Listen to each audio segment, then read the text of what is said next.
The battlefield at sea isn't always marked by missiles or torpedoes. Increasingly, it's invisible, fought through data links, radar ghosts, and lines of malicious code. Around the world, navies are adapting to a new kind of warfare, one that doesn't sink ships outright but blinds them. Over the past decade, they've learned a hard truth. A cyber war can begin without a single torpedo fired. Ships can be redirected, paralyzed, or even shut down from half a world away. And while governments downplay how often it happens, the clues are piling up, and the oceans have never been more vulnerable. Before we dive in, hit like, subscribe, and turn on notifications so you never miss a deep dive from Naval Brief. For centuries, sea power was measured in firepower and tonnage. But in 2025, the most dangerous weapon may not be the missile, but the mouse. A new age of cyber conflict has arrived, one where ports can be shut down, navigation systems fooled, and entire fleets left adrift by attacks that never make a sound. This invisible war didn't happen overnight. In 2017, ships entering the Black Sea near Russia watched their GPS screens suddenly freeze and then drift wildly off course. Dozens of ships suddenly appeared miles inland. The signals weren't broken, they were spoofed. It was a warning shot, proof that an invisible weapon could twist the world's most trusted navigation systems. 3 years later, in 2020, Iran's Shahid Raji port jammed to a standstill. Computers froze. Cargo stopped. Cranes halted mid-lift. The cause wasn't mechanical. It was a cyber strike widely attributed to Israel. No explosion. No sirens. Just silence and millions in damage. Since then, the attacks have spread. Cargo ships have drifted off course in the Persian Gulf. Tankers have lost comms in the South China Sea. Even near U.S. coastlines, port authorities have logged unexplained digital outages that stop operations cold. No explosions, just silence. The kind that comes when your systems no longer trust their own data. By 2024, NATO was quietly issuing alerts after GPS interference crippled civilian aircraft and maritime traffic across the Baltic Sea.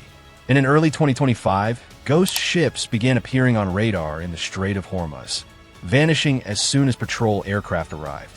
No state claimed responsibility, but cyber analysts recognized the pattern. Coordinated spoofing and jamming designed to cause chaos, not destruction. Because confusion is often more powerful. You can see a missile, you can track a warship, but you can't see when your own systems are lying to you.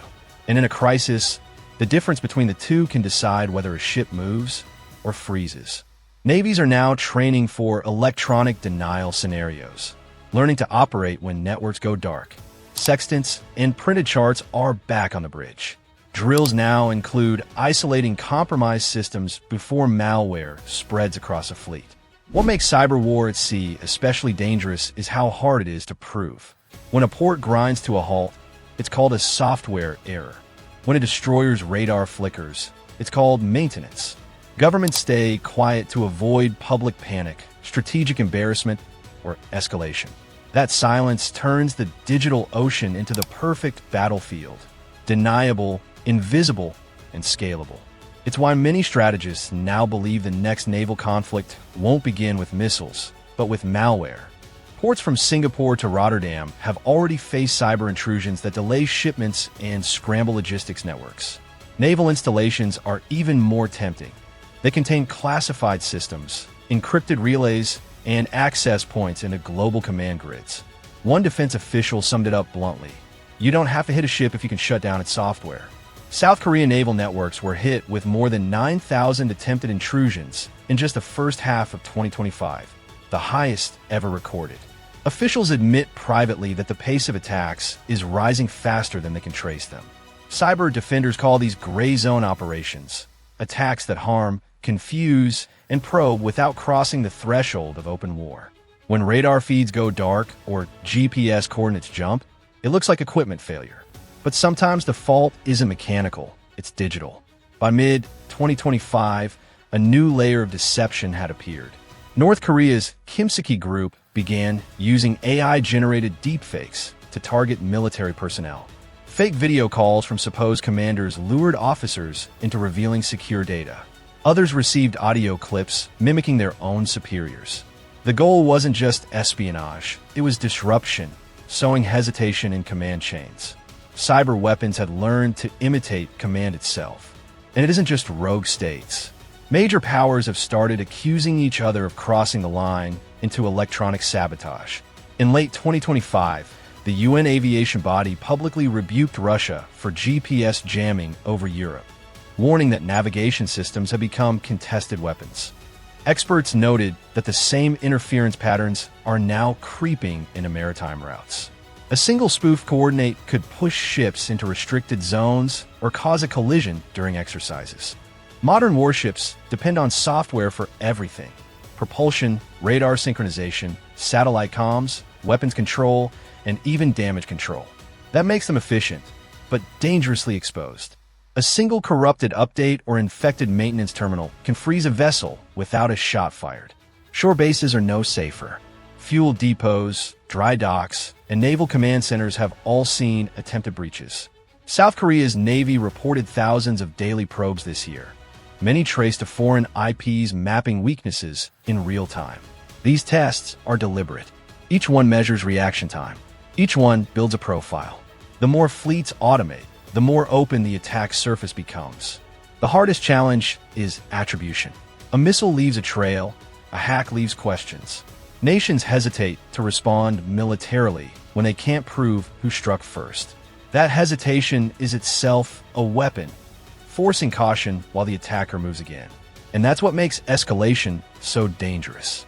When radar grids flicker during a crisis, commanders must decide whether it's a glitch or the start of something far worse.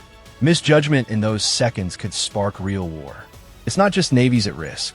Global shipping, the lifeline of global trade, runs on the same satellite networks. In 2025 alone, insurers logged record losses tied to navigation interference. Cargo ships drifting miles off course, cranes halting mid-operation, ports switching to manual control. Billions lost, all from unseen hands on keyboards. You can rebuild a ship.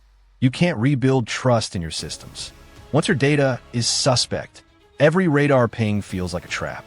And hesitation at sea can be fatal. Fleet commands now emphasize cyber readiness. NATO, the US, Japan, and the UK have all launched joint maritime cyber task forces. The US Fifth Fleet even maintains a permanent digital defense division in Bahrain, running drills that simulate communications collapse or false data injection. But the threat is evolving faster than doctrine. AI tools can now mimic encrypted chatter, generate radar noise, or simulate phantom fleets on command. The more automation navies rely on, the more vulnerabilities they create. Unlike nuclear weapons, there's no treaty for code. No satellites track cyber arsenals. Attacks. If deception becomes the norm, fleets will fight shadows.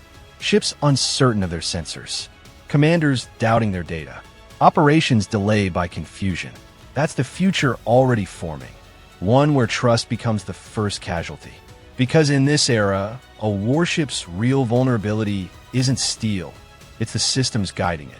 One corrupted signal or compromised relay can halt a vessel just as surely as a missile strike, without leaving a scratch. The battlefield hasn't disappeared. It's just moved inside the circuitry. And the side that learns to see clearly through that fog, to verify, to detect, to adapt faster, will hold the advantage long before the first shot is fired. The oceans aren't quieter now.